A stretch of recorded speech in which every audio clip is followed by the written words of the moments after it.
넷플릭스 수리남의 모티브가 된 조봉행을 아시나요? 조봉행은 1952년 출생으로 1980년대 선박 냉동기사로 일하는 사람이었습니다. 당시 남아메리카의 수리남에서 8년 정도 거주하면서 현지 사정에 밝았고 1994년 5월 빌라 신축과 관련된 10억 원 규모의 사기 혐의로 수배되자 한국 경찰이 수사하기 어렵고 8년간 거주하며 현지 사정에 밝은 수리남으로 도피하게 됩니다. 그리고 1995년 조봉행은 수리남으로 기화하여 생선 가공 공장을 차렸으나 주 수입원은 면세유 밀매와 밀입국이었습니다. 하지만 유가 상승과 단속 강화로 수입원의 위기감을 느낀 조봉행은 다른 수입원을 모색하기 시작했습니다. 그것은 바로 마약이었습니다. 조봉행은 남미 최대 마약 카르텔인 칼리 카르텔과 함께 마약 사업을 펼쳤고 사업은 빠르게 확장해 수리남 정계, 고위 관계자에게도 미치게 됩니다. 심지어 당시 수리남 대통령과도 친분이 있었다고 합니다. 이러한 막강한 권력으로 수리남의 입국자 명단을 받아보았고 한국 교포를 포섭 한국으로 보내 조봉행을 광물 사업가로 소개하고 남미에서 유럽으로 보석을 운반해주면 400만원 가량의 보상금을 주겠다고 하여 한국 국민들을 마약 운반책으로 사용했습니다. 2005년 조봉행은 인터폴에도 수배되었고 대한민국에서는 국정원과 검찰이 조봉행 체포 계획을 세우게 됩니다. 하지만 수리남에는 현지 대사관이 없었고 수리남의 군경은 이미 매수된 상황이라 체포에 큰 어려움이 있었습니다. 그때 나타난 K씨, 조봉행 때문에 사업에 실패를 한 사람이었고 국정원은 K씨에게 협조 요청을 하고 끝내 수락하게 됩니다.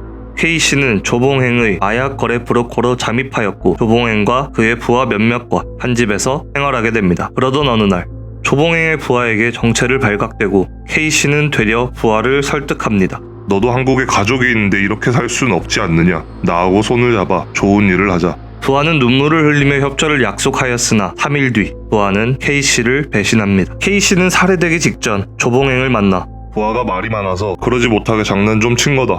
못 믿겠으면 알아서 해라. 라고 오히려 당당하게 나가자 브로커를 잃는 리스크가 더 큰 탓에 K씨에 대한 의심을 거두고 부하가 횡당한 일도 발생하였습니다. 2008년 K씨는 국정원과 미국 마약 단속국 DEA와 공동작전에 착수하게 됩니다. 조봉행에게 거래할 마약을 봐야겠다는 K씨. 얼굴에 복면을 쓰고 창고로 이동하게 됩니다.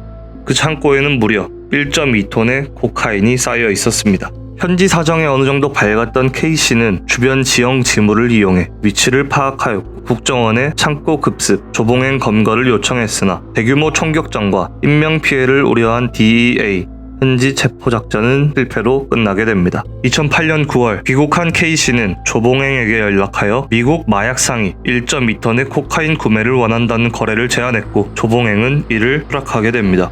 하지만 수리남이 아닌 괌에서 거래를 하자고 하였으나 조봉행은 거절하게 되고 브라질 상파울루에서 거래를 하기로 합니다.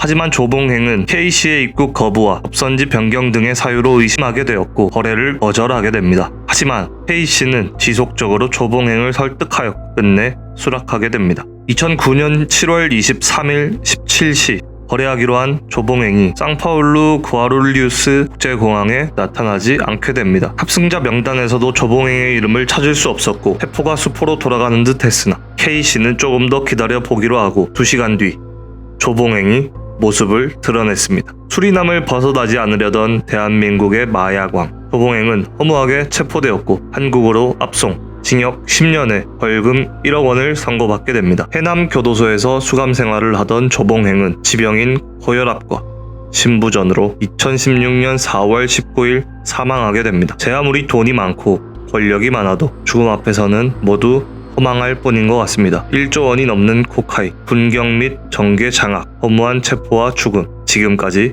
미스터 리네용이었습니다.